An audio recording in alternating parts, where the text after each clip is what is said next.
Okay, this is the second part of the tutorial. So last time we left off with the production system and the army building. But let's start with production. So you need to build up by having your military factories, input equipment, and all the stuff you need that needs to go in your army, like support equipment and also artillery, plus the methods to refuel the supplies your army needs, like trains or trucks.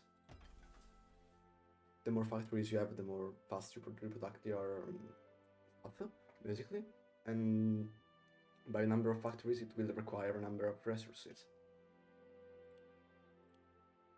And the different stuff requires different resources, as you can see.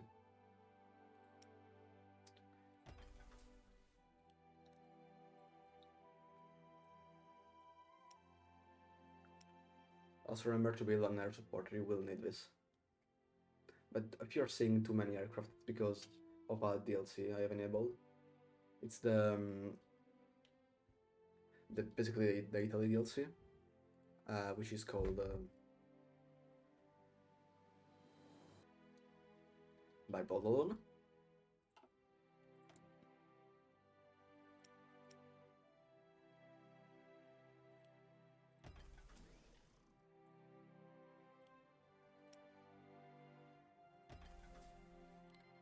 This will likely be your starting production in Italy. And as you see, over time the production rate will go up, producing more stuff per day. And you can also upgrade this by upgrading the production efficiency in your research tab. Okay, so let's start with divisions. These are the templates already made by the game, and these are all trainable divisions. As you can see, you have a cap on some of them because they are special divisions. Also, the Alpine Marines and Paratrooper divisions will have a cap, with some special divisions to each country. This is the starting division in Italy.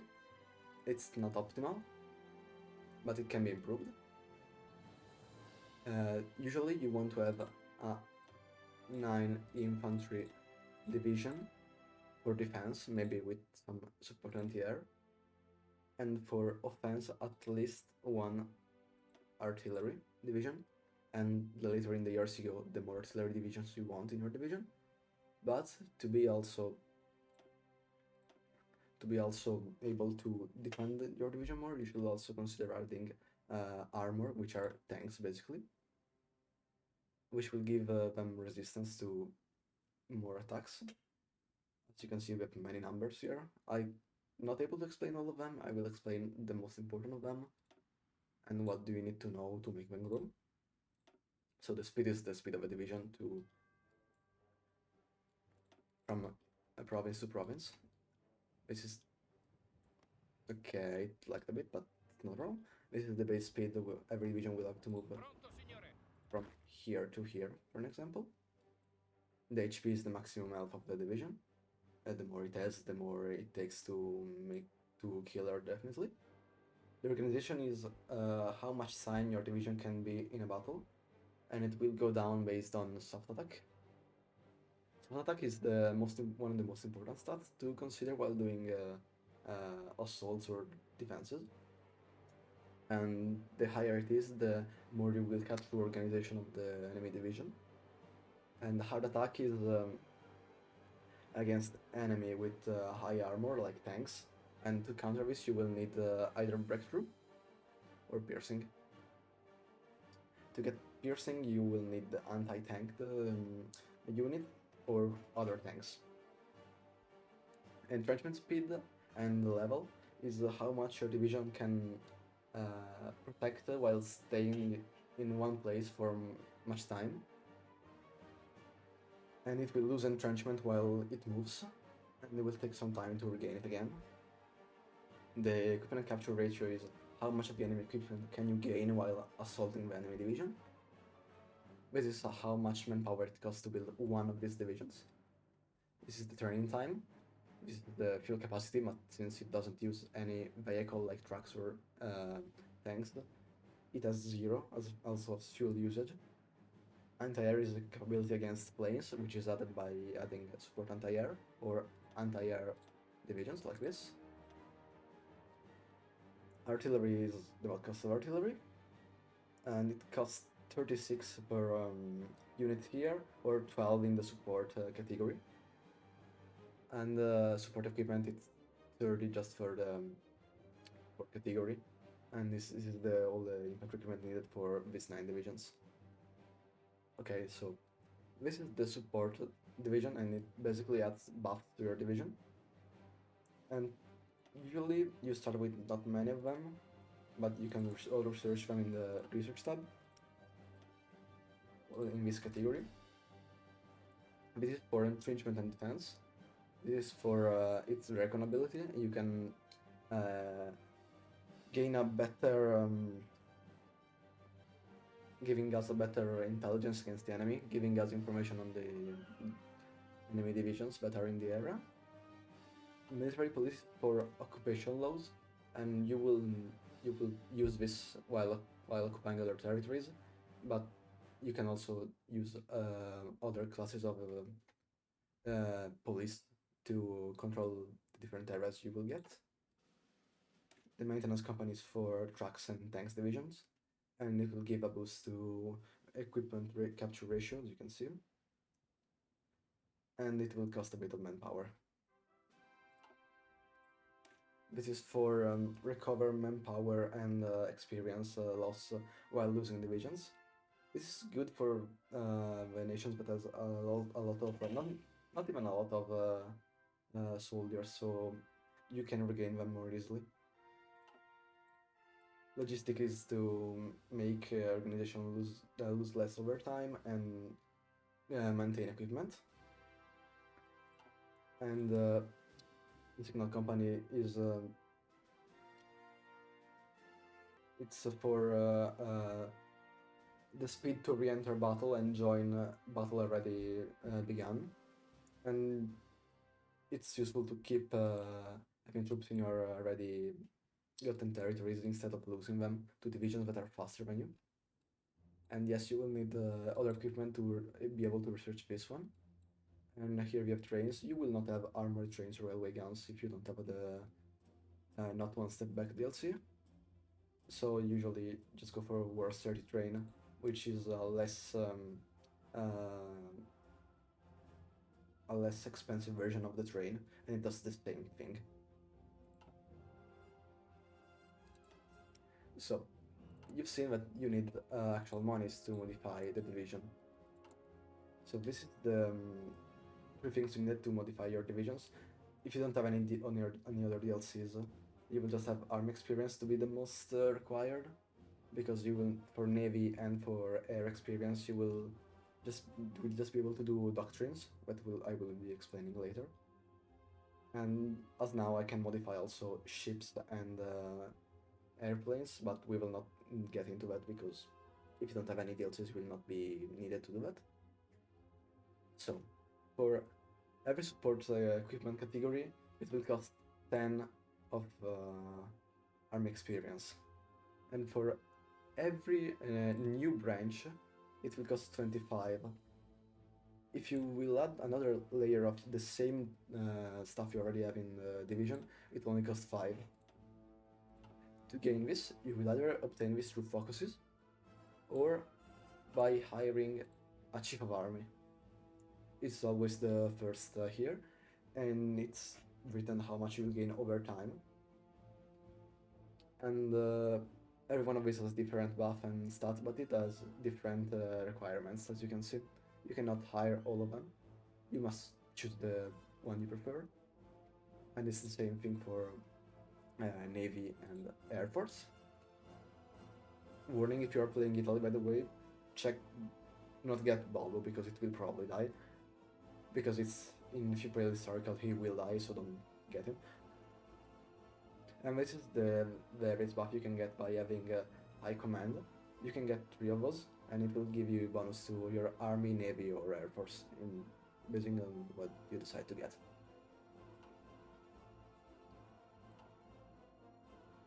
So, we are at war already because Italy started war with Ethiopia. I can maybe give you an example on how to make a functional army.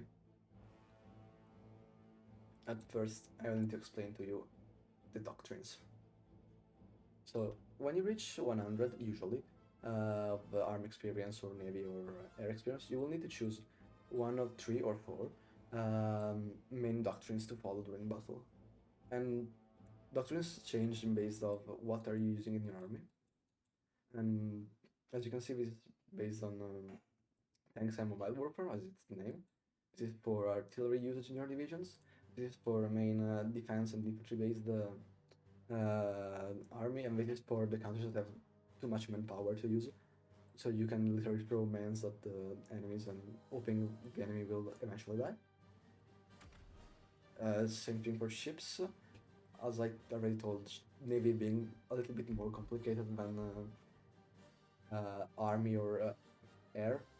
I will give just a brief glance at this. This is for having a fleet but not using it and keeping it in the port.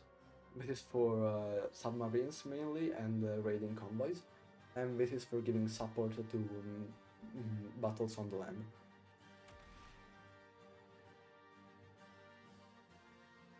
Okay, instead for the Air Force we will have 3 different also 3 different doctrines. This is for ground support, as it written here. This is for air support and detection, and this is for keeping your air fleet up, basically. So, you will not have this if you don't have any DLCs, same as before. I will glance over this quickly. This is just buffs you get by your army if you are different doctrines and different ideologies. It's for army, navy, or air force. So, to make an army, you will see these 2 icons down here. The one on the right is for creating the actual army, and the one on the left is for adding a general to your army. The general, it will gives bonuses and maluses, and it's the first you get it's historical generals, and then the more you hire, the less it will be historical. So I gave a general and this is the general, this is the field marshal. So basically it's just one field marshal can have 5 generals under him. Wait, I need divisions to explain this. Okay. And based on what people are under him, it will give them bonuses. And also generals individually have bonuses. To make an army stand on a border, you will need to click this button called front line, and you will left click on the front line you're interested to.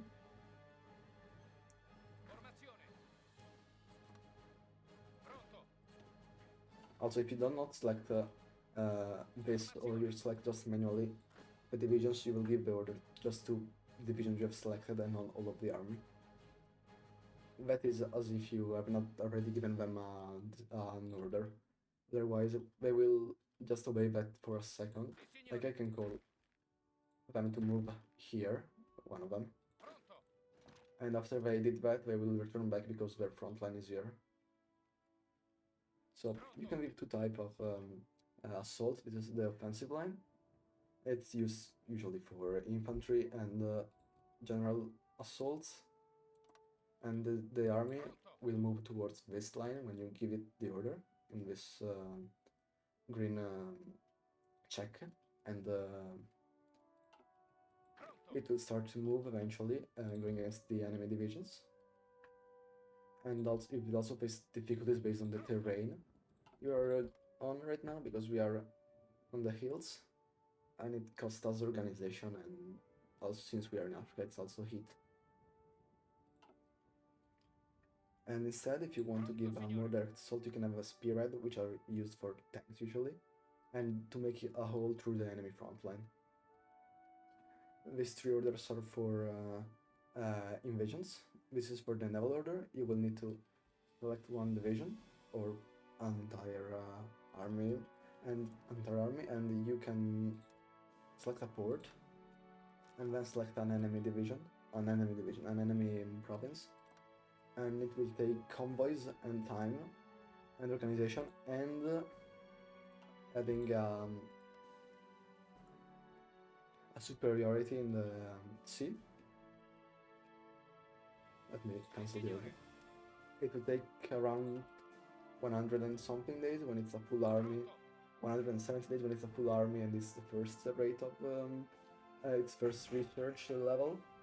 It will slowly go over to a maximum of 70 days. It will change by the size of the army and how many units. This is for the paratrooper, and it's basically an invasion from the air. And you will need transport planes, and having the division on the airfield tile. And you will need to keep in the order and have air superiority in all the regions included.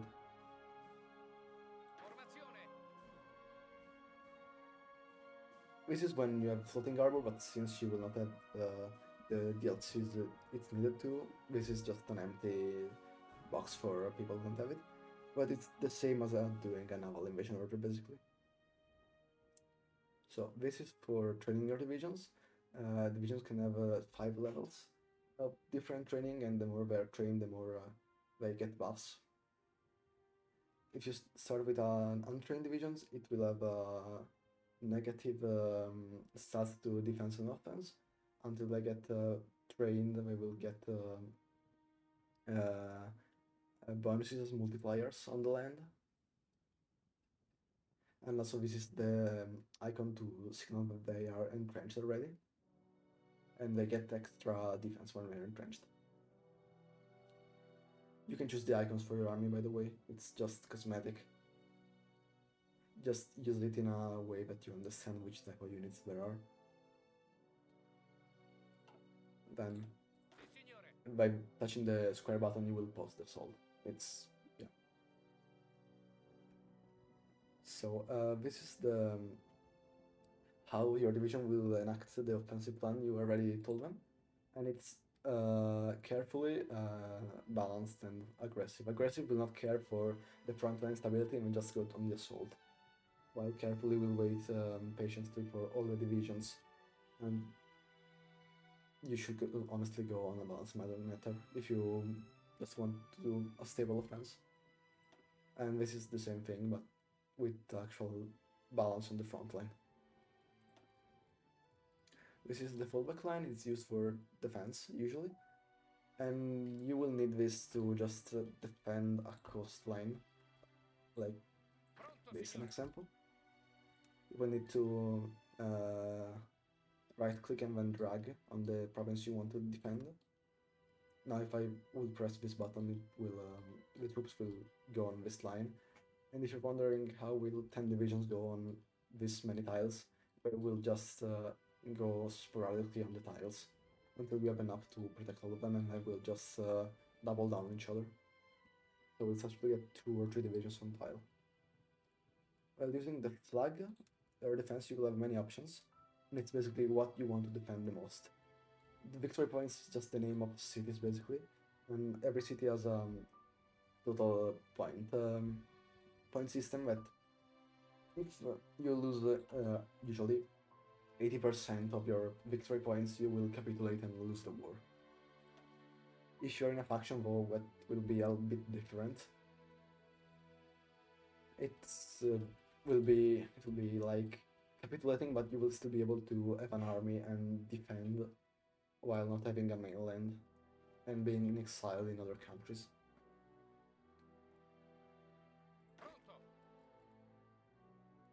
Now, I never used these 2 buttons, so I have no clue what it does. And same for this, and this is just for deleting orders, as I already used it before to delete the naval order. These 3 icons are used for giving specific modifiers to the units. You will need command power, which is gained daily by having high war support, and also leader modifiers. As you can see, Mussolini gives minus 10%. So the first one is for having forcing an attack. It will give a boost to the attack, but it will make so that the units cannot retreat from the order. so we'll be locked in attack for the entire time. This is for defending, so the unit will not receive damage to organization but to the equipment it has. And if instead of reaching 0 organization, if it will reach 0 equipment and manpower, it will die permanently. You need to use this while you are being attacked on vital points of your nation, basically. And this is for boosting the planning speeds of units. And it will not make them faster, but it will make them regain organization faster. So this is the icon for garrison occupied territories.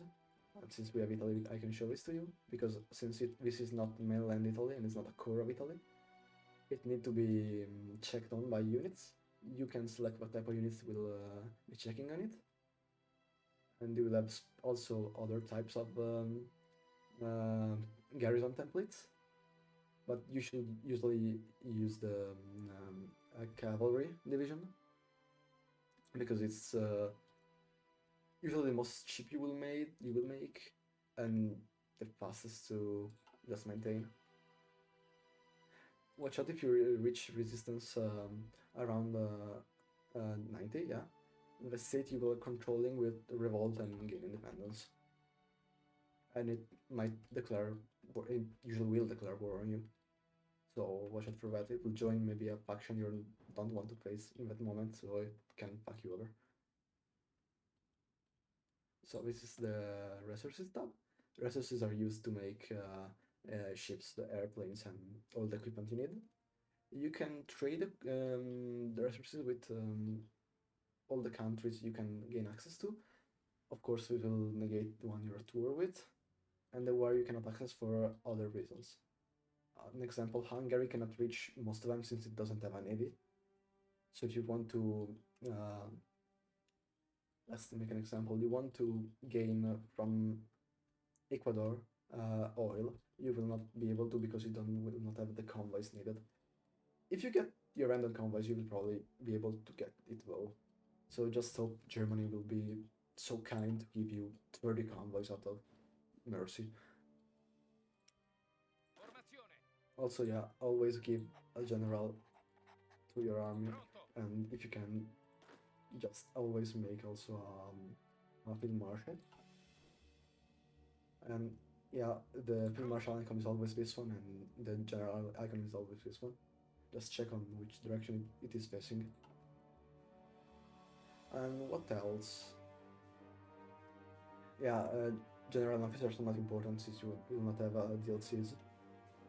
And this is just a list of generals and officers you can add. Officers can become generals, and generals can become field marshals. And you can also give medals to your unit to give them some bonuses, but it will need no step back, I think.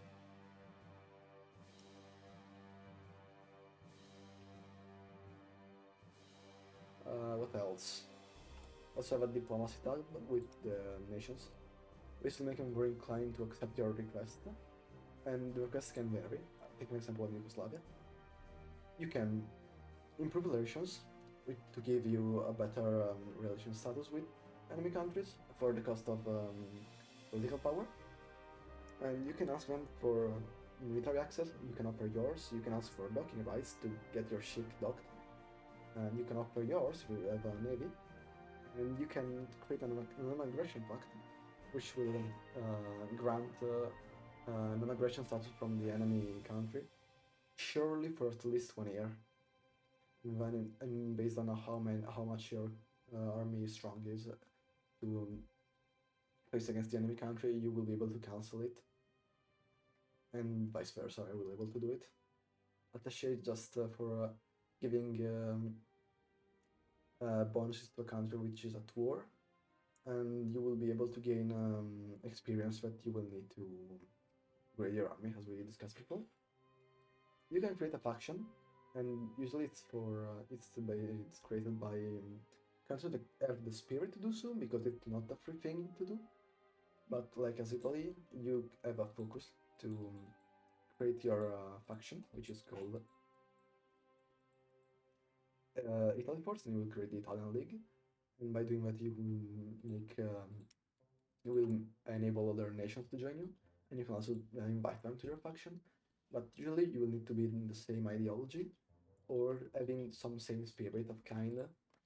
Example, Bulgaria can join because Bulgaria has ties with Italy, but it's not in the same ideology. As you can see, Italy is fascist, and Bulgaria is non-aligned. Usually, democratic nations like UK with a requirement for you to join the Allies. As you can see, as in faction, I will need the war tension high enough, which is this thing, and it's gets up by war events, declaring wars, claiming land, and different focuses. And apparently, I mistook the Allies as the faction you will need democracy to enter, but you don't need to apparently. But some countries will require that, so I don't know which to get honestly, because I thought the Allies would, but you get the point. Licenses are how you make determine things. So basically, you're building a template. Keeping France. At this point, you need to justify a word before you be able to declare it. And you will have three motives to declare war. I cannot because I need one political power, but you will need an excuse to declare war basically, or you can do it via focus tree. And the more it seems a reasonable excuse, the more you will be able to justify faster. So if you must retake core land, let's do an example. This is Literalis core, is core of Yugoslavia. Yugoslavia will be able to declare war on us faster than we'll be able on them because we don't have any sort of core state into them or claim. For claim, an example of claim, it's here, yeah. No, this one of this, which one was it? Is it a focus tree? I think it's a focus tree. Focus. Shit. Okay, so the another example. Here. No, here. I need to make Italian irredentist for that, I think. Let me check. Here, yeah. Yep. Yeah, you need this. My bad. An example of an already established claim. Hungary, yeah, of course. Hungary will have already a claim on southern Slovakia, which will make them able to declare war faster. Even if you, I don't recommend doing that in Czechoslovakia as Hungary, at least not in the early game. And we have the land lease, which is lending stuff to countries that are at war. You can request it, or you can do it. To do it, you will be able to do it always. And to request, you will need to have a good relationship with our nether. You will need to have a good relations with other nations. Tuition and trade embargo, you will never do this. It's just to prevent countries from trading with you, and it's useless basically. The only time it will happen is because of Italy during the invasion of Ethiopia, and only in historical, or if the UK does the right focus. You can send volunteers to countries you are supporting. You will need to have good relationships with them. Same with expeditionary force, but expeditionary force requires you to be in their faction, and you can just ask them to return them.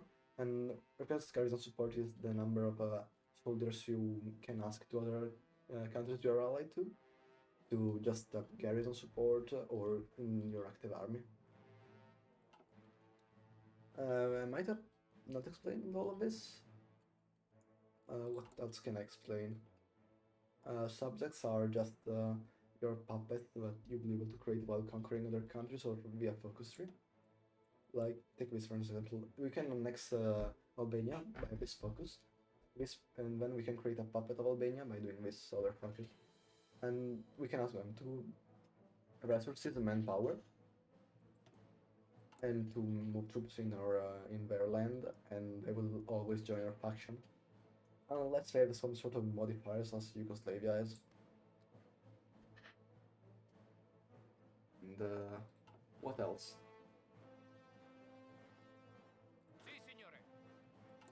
You will be able to written on the division stuff, you will be able to train as much as you want. That makes sense. They have our numbers, or I already told you, mountaineers or paratroopers or marines, and you can train as many of them as long as yeah, as many of them as long as you have the right equipment and the manpower to it. And the time, which is the time shown, it will not take a amount of time. It can be quantifiable, but you can see in which date it will be ready. And yes, the different divisions will take different time to be in product. And this is the equipment you need to build a division.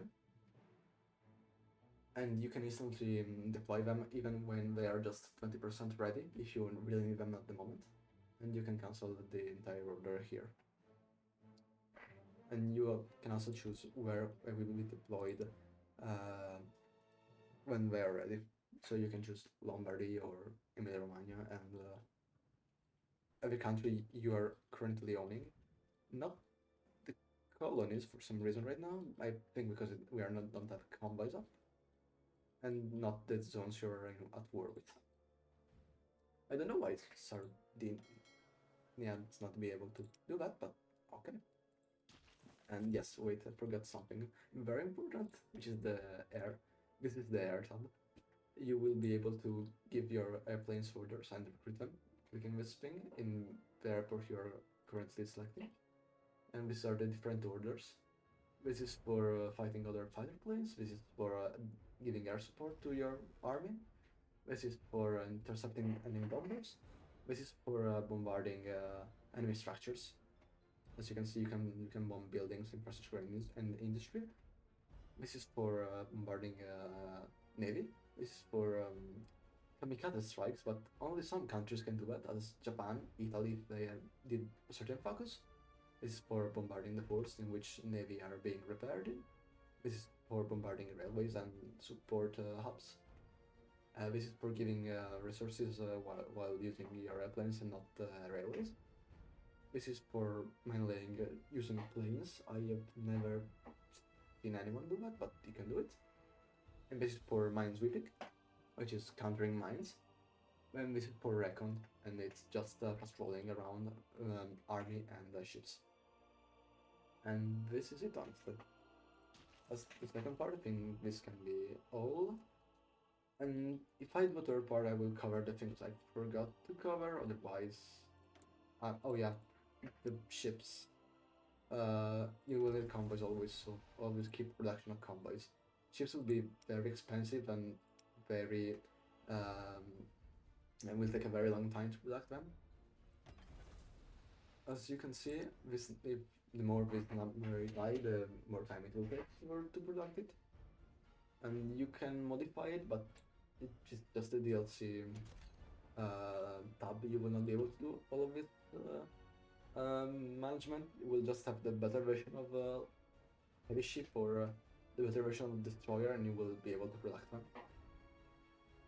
Submarine will be good to cover for convoys, for enemy convoys, while destroyers counter submarines, and light ship counters destroyers, and heavy ship counters light ship, and then battleship and heavy ship can fight each other.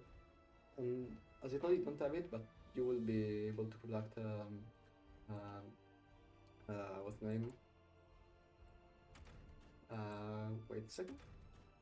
Carriers, and carriers are probably the best ship you can product because it will support planes, and by building naval bombers you can dominate basically the sea, but you will need to build good naval bombers or just overbuild them so that the enemies can get overwhelmed by them. And the countries that start with carriers are UK and United States and Japan. I don't remember if France also has that, but let me sure. Wait, let me check. France has one. Okay, so not very important for them. And yeah, I think this is it. Honestly, you will not have this tab if you don't have the DLCs. This, honestly, this diplomacy tab, you can just click on the nation and have this. So, kind of useless.